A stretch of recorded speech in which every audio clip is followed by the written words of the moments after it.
Hey y'all, it's Chris with Rockin Farm, and the last time I shot a video I told you all I'm losing light, but apparently on the iPhone 11 Pro it's pretty good at low light, so it's about the same time as I said I was losing light last time, and this is when I'm going to start filming this time. So if the light gets too low, I'll edit it out. It is what it is. I'm out in the garden right now. I just need to get a little bit of work in. It poured rain last night. Everything's kind of a muddy mess, so I can't really get down with it, you know, but there's a few little things that I know I can do out here, and because I'm trying to get ready for planting April 1st, I just got to use every minute I've got. So I fully intend on going in very soon here, putting on my PJs, kicking up my feet, watching a little bit of TV and winding down before I go to sleep. But for right now, I wanted to get a few things done. But it's kind of cool because we did get all that rain light last night, and anybody who's a gardener knows plants love natural water, because check this out. These peas were half that size yesterday.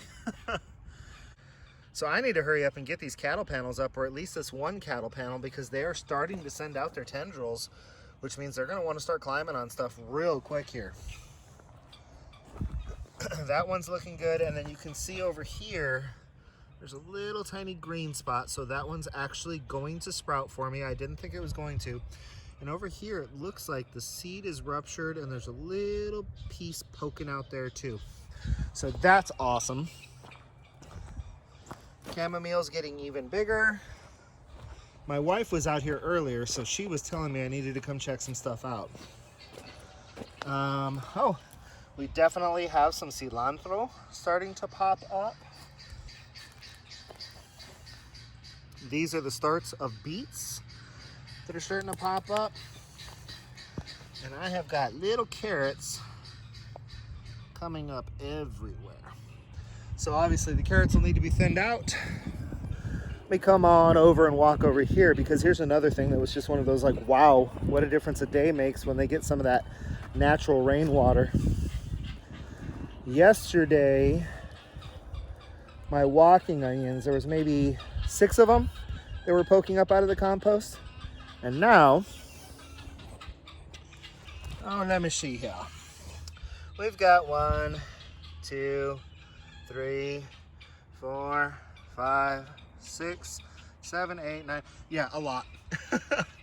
A lot of the walking onions are poking up out of the compost. Really cool plant, y'all. If you don't know anything about our Egyptian walking onions, Google it, because it's something you're going to want to know about. For right now, the reason I came out here is because I am going to run some string on this bed here. This is my onion bed, and I do want my onions very evenly spaced in a nice straight rows. So I'm going to put a few screws in along the edge here at specific measurements. Same thing on that side over there.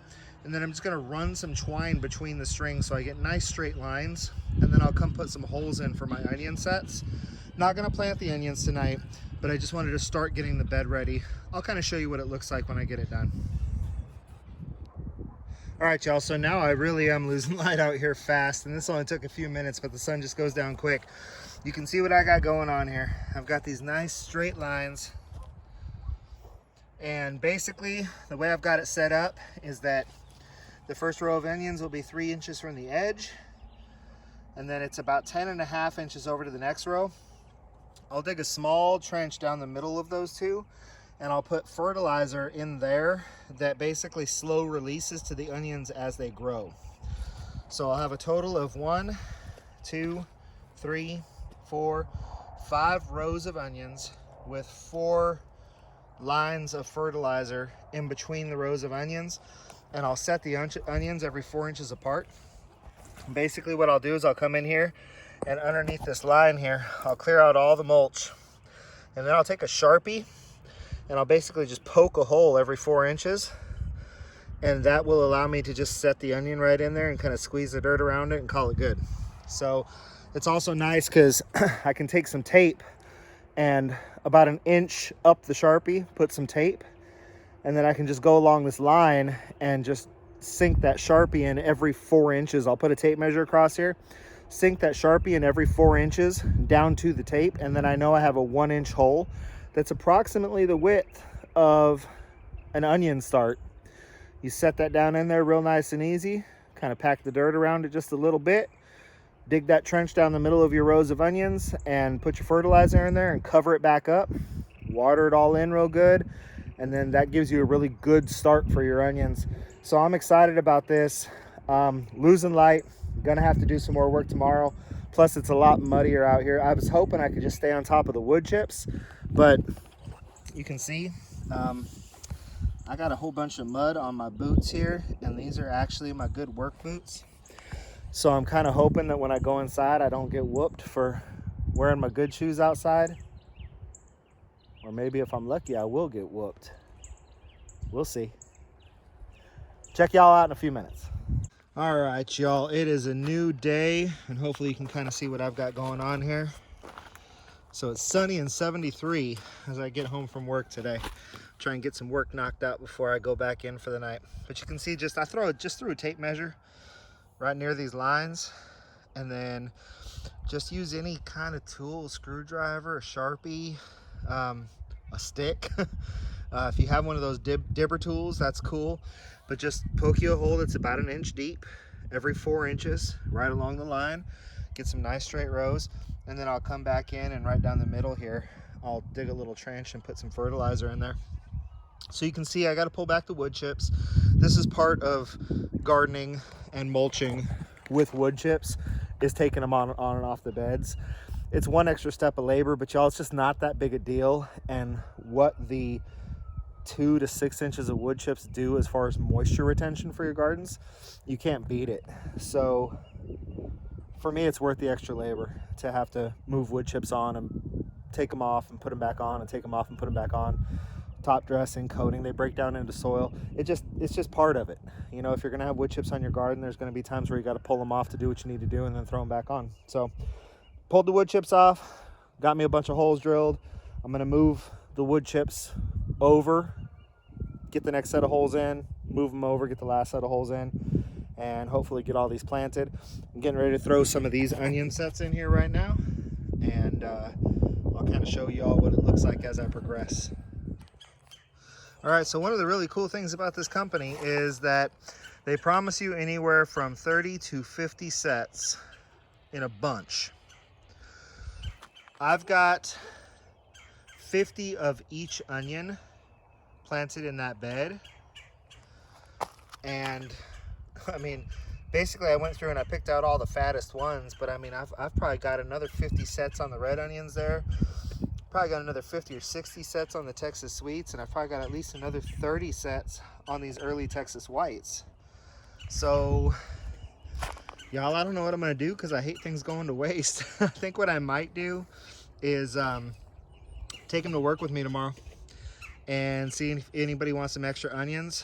This is not nearly enough for us. So obviously I should just plant them, but y'all, I ain't got no place to plant them. You know, next year's a different story. Next year, this will be an onion bed, and that next one over will be an onion bed. But the only way I could do that this year is if I don't grow something else. So next year, when I've got 3 more of those long beds, and where those white buckets are, I have a bed running all the way down that fence. And in this gap against basically where those white buckets are, down to about the end of that big bed, I've got a 3-foot bed running all the way along that fence. Well, now I've got a lot more grow space, and this will be onions, that bed will be onions, and that bed along the fence will be onions. And then I'll probably do, you know, an entire row of garlic there and still do garlic there. But this year it's just not an option. So this year I'm gonna get 50 of each onion, and somebody at my work is gonna get lucky if they wanna plant some onions this year. I guess that's probably it for right now, y'all. So we still don't have the water system actually hooked up to water. So, you know, I've got this hose laying in here. Basically what we're gonna do with these is pretty much right over top of where the fertilizer goes, which that was the other thing. I went out to my shed and I didn't have any fertilizer, so I'm gonna have to finish this up tomorrow. Run some fertilizer in those trenches, and then I will run drip tape right along the top of the fertilizer trough over there, basically. And that 4 rows of drip tape in between the rows of onions should be more than adequate. As these onions start to get a little height on them, then we'll start piling the wood chips back in here, and that'll keep it'll keep the moisture in here, you know, but not too wet. It'll require us to have to water a lot less often. But, you know, we got them all planted, and then we've started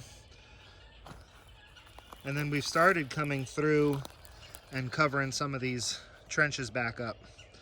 So it's really starting to look like a very pretty garden now. Just got to wait for all of our plants to get in and wait for the first to come around. So the big priority right now is getting everything hooked up to water so that when I turn a valve, water actually comes out. So we'll keep covering up these trenches, and then I've got the trench that way dug, and I'm just trying to decide how I want to hook it up this year. I'm thinking about going with more of a temporary hookup because of the fact that if I have my druthers, I will be plumbing into the well next year.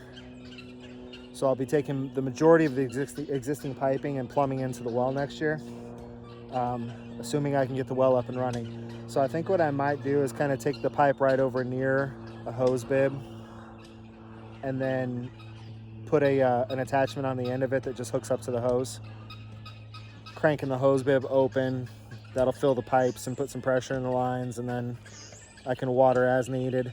I'm thinking that's the route that I'm going to go for right now, not because it's the best option, but because I actually kind of want a temporary solution, since my permanent plan is to run water out of the well house and then hopefully electric valves that water my garden on a timer. I'm hoping that might be the ultimate plan. We'll see if we ever get there, but regardless, I'm going to hook up a temporary solution this year. So before anybody's like, oh no, Chris, don't do it that way, that's not the best way. No, it's not the best way.